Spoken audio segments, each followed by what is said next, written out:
Hey, what's up my people, IceRestrict12 here, and today I'm bringing you an updated version of my Relinquished deck profile.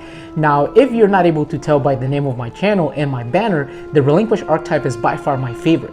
And this is kind of like my fun deck. Now, I do have a deck that I use for like competitive play, but this Relinquished deck is just my fun deck. It is amazing, it's very nostalgic. I love Relinquished. Pegasus is by far my favorite Yu-Gi-Oh character, although a little bit eccentric, but I respect the man. He's the creator of Duel Monsters. But with that out of the way, guys, just want you to know a little bit about the deck. So the build that I always show you guys, this is a very Relinquished build. What I mean by that is that when you build a deck, you have to look at the meta and you put some cards in there to counter whatever other players are playing. This deck is not the case. Now at the end, I am going to give you some cards that you can put in this deck if this is your competitive deck. But the way I build Relinquished is just trying to build on its strengths, trying to exalt Relinquish as a card as much as possible and make it as strong in its own right as I'm able to. But like I said, at the end, I'm going to show you some options that you can put in there to combat this meta that synergize very well with this deck. Alright guys, so with that out of the way, come with me, let's go ahead and explore Relinquished and get started. Alright guys, let's go ahead and get started. Now before we begin, I want to give a huge shout out to my girlfriend. She got me this amazing Relinquished mat for Christmas, and going with it, this awesome Relinquished Field Center featuring Millenniumized Illusionist and Millenniumized Restrict. So thank you a lot. This is really cool. I couldn't wait until Christmas. I had to have it right now. I was like, can I use it for the video? She was like, what is your Christmas present? And I was like, but I really want to use it for the video. And I'm so stoked to start, using this mat, taking it to tournaments and all that good stuff. All right, guys, so let's go ahead and get started. First, I want to go over the monsters. We're going to go ahead and play 3 copies of Relinquish. This is the main card of the deck. The entire strategy is built around him. You can use him to go into your Eyes Restrict Fusion monsters, but Relinquish on his own has a lot of utility. It absorbs a monster your opponent controls, even if it's set. It also has destruction protection because you can destroy the card that's equipped to him instead. It burns for damage as well. So it's a really, really cool card if you think about it. Now, we also play 3 copies. This is kind of mandatory in this deck. 3 copies of Millenniumized Illusionist. It is a quick effect. It allows you to equip an effect monster to an Eyes Restrict or Relinquish that you control. This right here, a lot of times your opponent does not see that coming. So great card. Next, this is kind of a personal tech of mine. We play 3 tour guides of the Underworld. Waifu right here. Now the reason we play this card is because we play Verte Anaconda in this build. So sometimes if you don't have Relinquish, by bringing out the Sangan, you're able to search it. You can also search a Millenniumized Illusionist, and then both monsters, when they're on the field, just go into a Verte Anaconda. You're gonna have a already a Relinquish that you can search with Sangan in your hand, and then with the Verte you can drop the Relinquish Fusion and go immediately into your Millenniumized Restrict. So it's a really cool card. A lot of people play the Predator Plant engine with Orpheus Scorpio, but I really don't like it because if you get ashed, you lose card advantage. With Tour Guide from the Underworld, if you get ashed, you really don't lose any card advantage. The next card, guys, this right here, especially with the cards that are seeing a lot of play in the meta, that have all kinds of protection, this is really what makes this deck, be able to put up a fight, and actually a really good fight. And in my opinion, it is the best way to build Relinquish. That is with Kaijus. We play 3 Radiant. The reason why we play 3 Radiant is because we have a lot of utility with Dark Attribute monsters. We play 3 copies of Allure of Darkness, so you definitely want to have dark monsters in your hand. And we play some big boys. We play Jizakuru, we play Thunder King, and we play Doggeron, because ultimately you're trying to OTK your opponent. And when you play Uninterrupted Kaiju Slumber, you want to give your opponent one of the dark attributes and keep one of these 3, because these are have more attack than the dark attribute one. So sometimes it's just a very simple play to remove a threat and clean your opponent's board. And then some of the tech cards that we use, guys, we use Golden Eyes Idol. This card right here, you can look at your opponent's hand, but mainly the reason why you're going to use it is to turn it into either a Millenniumized Restrict or a Thousand Eyes Restrict with Relinquish, and allows you to equip 1 extra card your opponent controls. Now the cool thing about this card is that it also works with Relinquish Anima, because it says equipped to a Relinquish monster. So as long as the monster has the name Relinquish on it, you can equip it, as compared to the Millenniumized Illusionist that says to Relinquish. So this one is to a Relinquished monster. Millenniumized Illusionist is to Relinquish. It's more specific. This one's more general, which is really cool. And then the other thing we play only one Illusionist Faceless Magician to keep that loop going, give us a little bit of protection. Kind of bricky, but you know, we play Foolish Burial to send it to the grave, so we have that protection going on as well.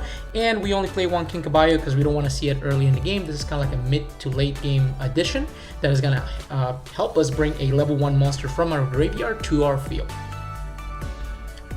Very well, guys, and for the spells, we play 3 copies of Relinquished Fusion. This is a must. I really appreciate that they made it a quick play because that does come in handy every now and then. Now with Relinquished Fusion, you're going to be able to go into your Ice Restrict or your 1000 Ice Restrict, and the cool thing about it is that since they awarded an Ice Restrict Fusion monster, I'm very hopeful that they're going to release new iterations of the Ice Restrict Fusion monsters. So, you know, they kept it very general, and that gives me a good feeling that, you know, there might be a feature for Relinquish in the TCG. Now, with that being said, the other cool thing about this card is that, and this catches players by surprise a lot of the time, is that if you banish it from the graveyard, you can equip an effect monster to a Relinquished you control or an Ice Restrict Fusion monster, and your opponent a lot of times does not see that coming. Now we play 3 copies of Super Poly. Now why? Is because this is a going second deck. This is a board breaking deck, so think of something like Grand Maju that wants to just go second, break the board, and OTK. This is kind of the same style of play that Relinquish has. So if you ever look for, you know, tech cards or options, look at, you know, decks like Grand Maju, and some of the stuff that works for them works for this deck as well. Also, this card right here is preventive, not only to get rid of something on your opponent's board during your turn, but it's also preventive because if you have Relinquish, Millenniumized Restrict only takes 1 Relinquish plus 1 effect monster. So the moment your opponent drops an effect monster, you can drop Super Poly and create a Millenniumized Restrict and have a negation if he or she tries to activate a monster effect. Now, since we are playing a ritual deck, we play 3 pre-preparation rites, gets you a ritual spell and the monster listed on it. Now we play 3 Allure of Darkness. The reason why is because this deck feels sometimes like you run out of cards very easily. And we do play a lot of dark monsters. That is the reason why we play 3 copies of the Dark Attribute Kaiju. Now before I used to play 1 of each, but you know, Allure of Darkness, guys, trust me, is clutch. You definitely want that hand consistency. You'll need cards coming in because think about it, as a ritual deck, you're going to be discarding cards to special summon your ritual monster. So you need to keep refueling that hand. The other one is because we play 6 Kaijus, we play 3 Interrupted Kaiju Slumber. This card right here, again, the purpose of the deck is to break the board going second, and this card right here does it very well. Now we play only 2 copies of Black Illusion Ritual because 3 can be bricky, and a lot of times you get Relinquished into your hand just to turn it into a Millennium Eyes or 1000 Eyes, so you really don't need 3. And then lastly, we play 2 pre-preparation of rites just to add Relinquish. Again, you really want to see Relinquish. The whole deck is built around him.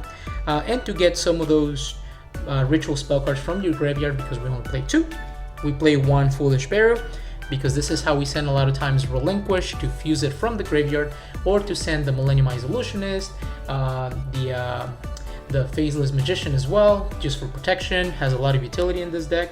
And lastly, we play 1 Instant Fusion, because sometimes you just want to go into 1000 Eyes Restrict, steal a monster, and turn it into a Link Rebo or into a Relinquish Animal. And finally, guys, we're going to go ahead and talk about the extra deck. Now, for the extra deck, we play 2 copies of Millennium Eyes Restrict. Now, a lot of people play 3, but to be very honest with you guys, especially since we play Super Poly, we want as many targets as we can, and there's a lot of really cool Link monsters that help you go into some interesting plays. I only play 2 because I think I've only needed 3 1 out of like 20 games. So 19 games, the max I'm ever gonna special summon from the extra deck is 2. I might need to do it a 3rd time, but it's like once in a blue moon. And a lot of times you can get that 3rd, or it's easier since we play Kinkabayo, it's easier to get it from the graveyard than it is from the extra deck when you need that 3rd one. So I really think 2 is a good ratio, but you're more than welcome to play 3.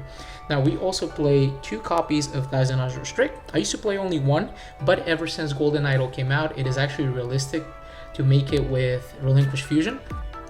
We also play some targets for Super Poly, Starving Venom Fusion, Predaplan Dragastupelia, Mud Dragon of the Swamp, And Predator Plan, oh boy, this one's always a mouthful.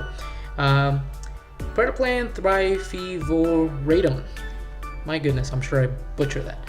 Alright guys, so we're gonna go ahead and play those as just generic targets, but if you're gonna be one of those competitive players, because I am gonna add at the end of this video a little section, we're giving you some tech options if this is your main competitive deck. This can be anything. Just look at your meta, look at your locals, and then put some targets based on what you're gonna be facing. And then we also play one Relinquished Anima. Now you can play this one at 2. To be honest with you, I just want to play it at 1 in the meantime, but if you want to play it at 2, it's actually a good addition to the deck. The other thing we play, this is a must because we play the Sangan and the Tour Guide package. You have to have a Predator Plan Vertianic on that. You will go into this card every single game, so it's a must. We also play Cross Sheep because you have rituals and fusions. We play Salmon Great Amirage to get rid of that Sangan every now and then. Link Rebo because you have a lot of level 1s. Nightmare Phoenix and Nightmare Unicorn, just generic removal. So yeah guys, with that being said, let's go ahead and move into some tech options that you can put in this deck if this is your main deck and you want to go fully competitive. Alright guys, so if you're going to be playing this deck competitively, these cards are going to help you do very well against the meta. Now the first one I want to talk about is Lightning Storm and Harpy's Feather Duster. This is just more back row and monster removal, very generic, because again, this is a going second deck. You want to break the board, and try to OTK your opponent during your first turn. Now, the other card I want to talk about is Evenly Matched. Serves the same purpose, but it's a little bit better because it will banish cards, preventing your opponent from having a follow-up, unless you're playing against something like Flundereeze that is going to be able to get right back on its feet. Now, the next one is Lava Golem. Lava Golem is just like a kaiju, but on steroids. In the current meta, a lot of boards end in, 2, 3, maybe even 4 monsters, and like 2 of them will be really good. They'll be like Omni Negates. So I'm thinking of something like, Baron is the Floor, and this card right here will be able to out that, no problem. The next one, these 2 cards are just to kind of keep your opponent at bay. If you're able to clear the board, but you weren't able to OTK so that you can come back the next turn and finish them off, that one will be Thunder King Ryo. That one will prevent your opponent from drawing cards and will take care of special summon monsters. And Inspector Border is really cool because it has a lot of synergy with Millennium Eyes Restrict. So if you end up with Millennium Eyes Restrict on the field, that right there is a fusion monster. So you and your opponent can only activate one effect. And then when your opponent does that, well, guess what? You have Millennium Eyes Restrict, so you're going to be able to absorb that monster, and that's it. No more effects for your opponent. So, it has a lot of great synergy with that card. And then the last 2 cards that I want to talk about, these are traps that don't affect you at all. The first one is Royal Decree, because again, you don't play any trap cards. And then the last one is There Can Be Only One. Since you do play a good variety of monster types, so like all the kaijus are different types. You got Thunder, Dinosaur, you have Machine, you have Fiend, and all your Relinquished cards are spellcasters, and you usually have like 1 or 2 on the field at the same time. And then like Kinkabayo is a beast type, you will have a lot of variety to not be locked by this card. Alright guys, so with that out of the way guys, I really appreciate you guys taking the time to watch my videos. If you get any value from my videos, I really appreciate a like, a subscribe. Let me know in the comment section how you play Relinquished, and if it is your favorite monster or this is your favorite archetype as well. Let me know why you like Relinquished so much. Maybe it was nostalgia from watching Yu-Gi-Oh as a kid, or maybe you had your very first structure deck was the Pegasus structure deck from back in the day. Alright guys, so let me know in the comment section. I want to hear what you have to say guys. And with that out of the way, again, guys, have a safe Christmas, a safe holiday season, and I catch you guys in the next one.